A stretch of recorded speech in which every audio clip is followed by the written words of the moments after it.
జన్మలో చేసిన పాపాలు ఈ జన్మలో ఏదో ఒక రూపంలో పీడిస్తాయని ఒక శ్లోకం ఉంది. ఆ శ్లోక రహస్యం ఏమైనా పూర్వం పదవిలో ఉన్నప్పుడు చేసిన పాతకాలు తాము అధికారం పోగొట్టుకున్న తర్వాత నిద్ర పట్టకుండా చేస్తాయన్నది తాజా రాజకీయ శోక రహస్యం.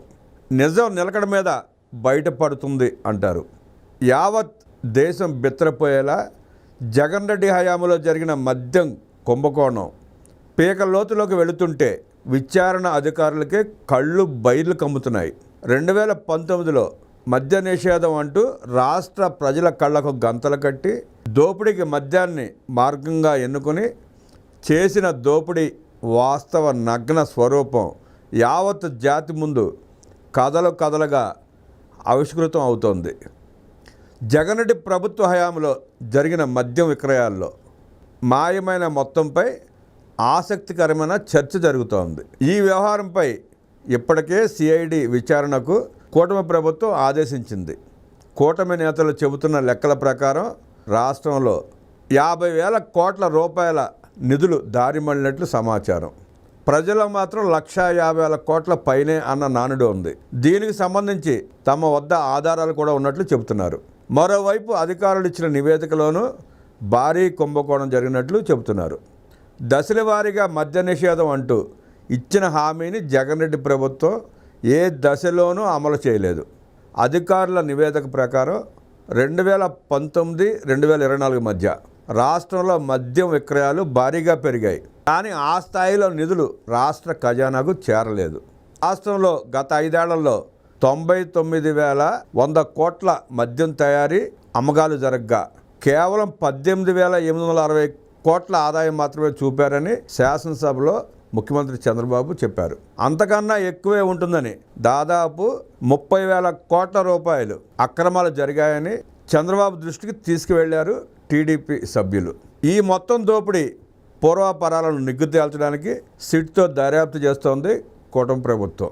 జగన్ రెడ్డి ముఠా మద్యం దందాలను వెలికితీయడంతో పాటు నిర్దేశిత గడువులోగా దర్యాప్తు పూర్తయ్యేలా చూడటం అత్యవసరం. అతిపెద్ద మద్యం కుంభకోణంలో సూత్రధారులు, పాత్రధారులైన చిన్న చేపలను కటకటాలకు పంపడం కాదు, అంతిమంగా లబ్ధి పొందిన అతిపెద్ద తిమింగళాన్ని అరెస్ట్ చేయడం, తిమింగళం మింగేసిన ప్రతి పైసాను కక్కించడము ప్రభుత్వం బాధ్యతే. అలా రాబట్టిన సొమ్మును జే బ్రాండ్తో ఛిద్రమైన జనారోగ్యాన్ని బాగు చేసేందుకు వినియోగించాలి. నకిలీ మద్యం ముఠా స్వాహపర్యాలను బట్టబయలు చేసే వారికి తగిన శిక్షలు పడేలా చూడాలి అని ప్రజలు కూడా అంటున్నారు.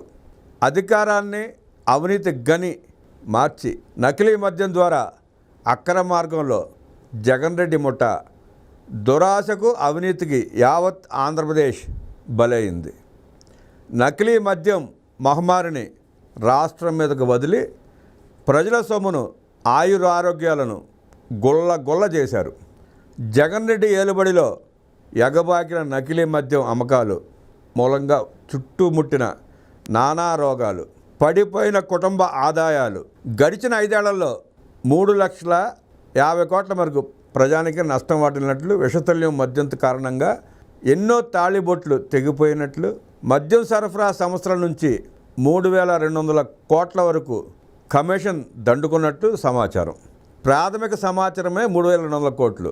వాస్తవంగా లోతులోకి వెళ్ళి సిట్టు విచారణ చేస్తే 150,000 కోట్లు దాటే అవకాశం ఉందని ప్రచారం జరుగుతూ ఉంది. అధికారాన్ని అడ్డం పెట్టుకుని 5 ఏళ్లలో 1,000 కోట్ల వ్యాపార సామ్రాజ్యం నిర్మించుకోవడం ఎట్లాగో జగన్ రెడ్డికి తెలిసినంతగా ప్రపంచంలోనే మరెవరికీ తెలియదు. తండ్రి వైఎస్ రాజశేఖర రెడ్డి 5 ఏళ్ళు ముఖ్యమంత్రిగా ఉన్నందుకే అధికారాన్ని అడ్డం పెట్టుకుని 1,000 కోట్ల సంపద పోగేసుకున్న జగన్మోహన్ రెడ్డి తర్వాత తానే ముఖ్యమంత్రి అయ్యాడు. ఇప్పుడు ఇంకెన్ని 1,000 కోట్లు పోగేసుకుని ఉంటాడో ఏ ఆర్థిక గణాంకుడు లెక్క తేల్చగలడు? ఏ చార్ట్ అకౌంట్ ఉన్నా తేల్చగలడా? 5 ఏళ్ళు జగన్ పాలనలో జరిగిన 1,000 కోట్ల లిక్కర్ స్కామ్ కేసులో మరో కీలక నిందితుడిని సిట్ అరెస్ట్ చేసింది. జగన్ రెడ్డి కుటుంబానికి చెందిన భారతీయ సిమెంట్స్ శాశ్వత డైరెక్టర్ బాలాజీ గోవిందప్పను ఈ కేసులో సిట్ అరెస్ట్ చేసింది. లిక్కర్ కుంభకోణం కేసులో ఇప్పటి వరకు 5గురిని అరెస్ట్ చేశారు. ఇప్పటికే కేసిరెడ్డి రాజశేఖర రెడ్డి, చాణక్య, దిలీప్, సజ్జల శ్రీధర్ రెడ్డి అరెస్ట్ అయ్యారు. చాణక్య కేశిరెడ్డి రాజశేఖర రెడ్డిని విచారణ తర్వాత ధనుంజయ రెడ్డి, కృష్ణమోహన్ రెడ్డి, బాలాజీ గోవిందప్పలను నిందితులుగా చేరుస్తూ సిట్ అధికారులు మెమో దాఖలు చేశారు. ముడుపుల ద్వారా వచ్చిన డబ్బును షెల్ కంపెనీలకు మళ్లించడంలో బాలాజీ తెర వెనుక వ్యవహారం నడిపినట్లు సిట్ అధికారులు గుర్తించారు. గతంలో విజయసాయిరెడ్డి మోడల్తోనే ఈయన కూడా చార్టెడ్ అకౌంటెంట్గా తన తెలివితేటలను ఇచ్చాడు. అలాంటి బాలాజీ గోవిందప్పను అరెస్ట్ చేస్తే సాక్షి వక్రాక్షి జగన్మోహన్ రెడ్డి దండుపాళెం బ్యాచ్ ఆహాకారాలు చేస్తూ పంట రక్త కన్నీరు కారుస్తోంది. మేము తప్పులు చేస్తాం, ప్రజలను లూటీ చేస్తాం, రాష్ట్రాన్ని దోచుకుంటాం, మమ్మల్ని అరెస్ట్ చేయటం ఏంటి అంటూ దీర్ఘాలు తీస్తూ ఉంది. కోర్టులకు వెళ్ళడం, ముందస్తు బెయిల్ తెచ్చుకునే ప్రయత్నం చేయటం, చట్టాల్లో ఉన్న చిన్న చిన్న లొసుగులను అడ్డం పెట్టుకొని పారిపోయే ప్రయత్నం చేయటం, దోచుకున్నప్పుడు దాచుకున్నప్పుడు అడ్డురాని వయసు సిట్ అధికారులు విచారణకు పిలిస్తే ఎందుకు వస్తూ ఉంది? జగన్మోహన్ రెడ్డికి బాకా ఊదుతూ జగన్మోహన్ రెడ్డి చేసిన దోపిడీకి, జగన్మోహన్ రెడ్డి చేసిన దారుణమైన దాష్టికాలకి సాక్షులైన వీళ్ళందరినీ కఠినంగా శిక్షించాలా వద్దా? జగన్మోహన్ రెడ్డి దోచుకున్న లక్షల కోట్లలో వీళ్ళకి వాటాలు ఉన్నాయా లేదా తేల్చాల్సిన బాధ్యత సిట్ అధికారులది. మాటికి సిట్కి అడ్డం పడుతూ విచారణని తాత్సారం చేసే ప్రయత్నం చేయడం కూడా వ్యవస్థలకి కరెక్ట్ కాదు. ప్రజల్లో అపనమ్మకాలు ఏర్పడే అవకాశం ఉంది.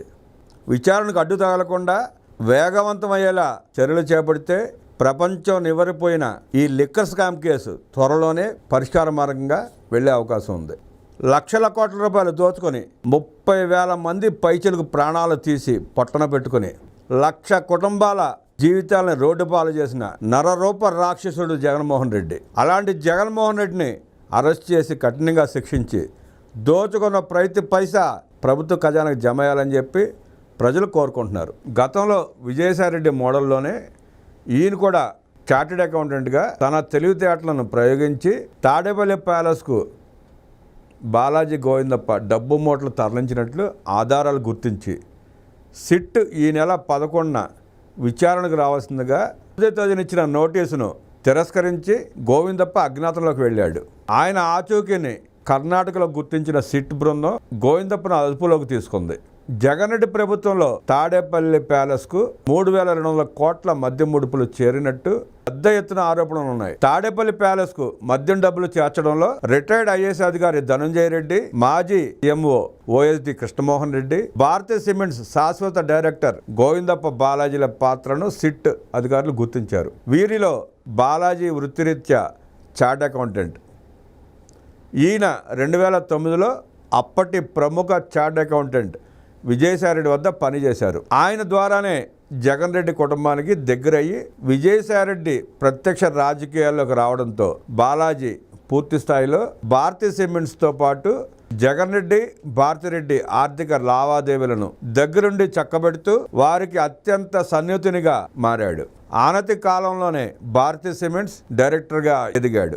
జగన్ రెడ్డి అధికారంలోకి వచ్చాక లిక్కర్ పాలసీ మొదలు ముడుపుల వసూళ్ల వరకు ప్రతి దోపిడీలో బాలాజీ పాత్ర ఉన్నట్లు సిట్ దర్యాప్తులో వెల్లడైంది. రాజ్ కేశిరెడ్డి తెచ్చి ఇచ్చిన కోట్లాది రూపాయల మద్యం ముడుపులను ఊరు పేరు లేని షెల్ కంపెనీలోకి మళ్లించడంలో మాస్టర్ మైండ్ గోవిందప్పదేనని సిట్ తేల్చింది. మొత్తం మద్యం భాగవతాన్ని పసిగట్టిన అధికారులు ఆయనను విచారించి అంతిమ లబ్ధిదారు ఎవరో తేల్చబోతున్నారు. వేల కోట్ల రూపాయలు ఎవరికి చేరాయి, ఎవరి ఆదేశాల మేరకు ఎక్కడికి చేర్చారు, రియల్ ఎస్టేట్ వ్యాపారం పేరుతో సృష్టించిన షెల్ కంపెనీలు ఎవరివి, వాటిలో ఎవరి పేరుతో పెట్టుబడులు పెట్టారు, నకిలీ జీఎస్టీ ఇన్వాయిస్ హవాలా మార్గంలో వెళ్ళిన డబ్బులు వివరాలు తేల్చాలి. గతంలో ఎన్నడూ జరగని విధంగా జరిగిన ఈ కుంభకోణంలో పిల్ల చేపలకే పరిమితం చేయకుండా అంతిమంగా లబ్ధి పొందిన తిమింగళాన్ని అరెస్ట్ చేయాలి. జగన్మోహన్ రెడ్డి ధనదాహం అంతులేనిది. నేరాలు చేయడంలో సిద్ధహస్తులు అయిన 2 ప్రముఖ చార్టెడ్ అకౌంట్లను ఆయుధాలకు ఉపయోగించి లక్షల కోట్లు ప్రజాధనం కైంకర్యం చేశాడు. వైఎస్ రాజశేఖర రెడ్డి ముఖ్యమంత్రిగా ఉన్నప్పుడు విజయసాయిరెడ్డి ఆడిటర్గా డొల్ల కంపెనీల ద్వారా జగన్ రెడ్డి దోపిడీకి బాటలు వేశాడు. తండ్రి వైఎస్ రాజశేఖర రెడ్డి మేళ్లకు తనయుడు జగన్ రెడ్డికి లబ్ధి కలిగించేందుకు సూట్ కేస్ కంపెనీలు ఏర్పాటు చేయించి 43,000 కోట్ల కుంభకోణంలో సిబిఐ విజయసాయిరెడ్డి పాత్ర ప్రధానమైనది అని గుర్తించి సిబిఐ జగన్ రెడ్డి కేసుల్లో మొత్తం 11 కేసులను నమోదు చేసిన సిబిఐ ఈడీ 6 ఛార్జ్షీట్లోనూ అన్నింట్లోనూ A2గా విజయసాయిరెడ్డిని చేర్చింది. విజయసాయిరెడ్డిని అరెస్ట్ చేసి అప్పట్లో చెంచల్గూడ జైలుకు కూడా పంపించింది. ఇప్పుడు జగన్ రెడ్డి సీఎంగా ఉండగా జరిగిన మద్యం ముడుపులను ఊరు పేరు లేని షెల్ కంపెనీలోకి మళ్లించడంలో చార్ట్ అకౌంటెంట్ బాలాజీ గోవిందప్ప ప్రధాన పాత్ర పోషించి సిట్కు చేతికి చిక్కి జైలు ఊచలు లెక్కపెడుతున్నాడు. ఏది ఏమైనా జగన్ రెడ్డి ప్రభుత్వ హయాంలో జరిగిన భారీ మద్యం కుంభకోణంలో కొల్లగొట్టిన వేల కోట్ల ముడుపుల సొత్తుతో స్థిరాస్తి రంగంలో భారీగా పెట్టుబడులు పెట్టినట్లు సిట్ గుర్తించింది. బెంగళూరులోనే 1000 కోట్లకు పైగా పెట్టుబడులు పెట్టినట్లు కీలక సమాచారం. ముడుపుల డబ్బును డొల్ల కంపెనీల ద్వారా పలు స్థిరాస్తి సంస్థలోకి మళ్లించడంలో సిద్ధహస్తుడైన భారతీయ సిమెంట్స్ డైరెక్టర్ గోవిందప్ప బాలాజీతో పాటు జగన్ రెడ్డి, భారతిరెడ్డిలకు అత్యంత సన్నిహితుడైన మరో వ్యక్తి క్రియాశీలక పాత్ర పోషించినట్టు సిట్ చెబుతోంది.